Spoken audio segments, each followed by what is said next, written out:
হাফেজ মোহাম্মদ ইউসুফ আলী।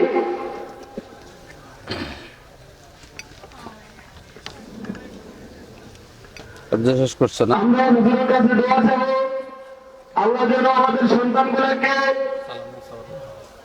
হুজুরের ন্যায় পুরো বিশ্বে ভ্রমণ করার আল্লাহ তাওফিক দান করেন।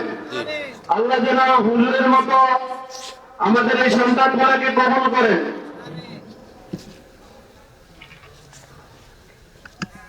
ঠিক আছে, দ্বিতীয় জন হচ্ছেন হাফেজ মোহাম্মদ নাইমুল ইসলাম, পিতা মোহাম্মদ ইদ্রিস উদ্দিন।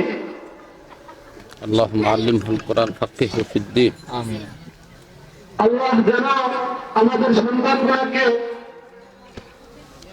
হক্কানি রব্বানি আলেম হিসেবে কবুল করেন। আমরা হুজুরের কাছে দোয়া চাবো, হুজুর আমাদের সন্তানগুলোর জন্য বেশি বেশি দোয়া করবেন। তৃতীয় জন হচ্ছে হাফেজ মোহাম্মদ ইসমাইল হোসেন, পিতা মোহাম্মদ মাওলানা আব্দুর রহিম সাহেব।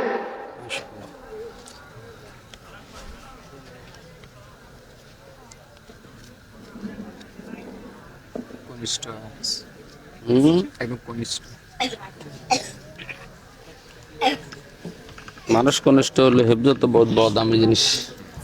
আমরা আমাদের হুজুরের কাছে দোয়া চাবো, আল্লাহ যেন আমাদের এই তিনজন সন্তানকে যোগ শ্রেষ্ঠ আলেম হিসেবে আল্লাহ কবুল করেন।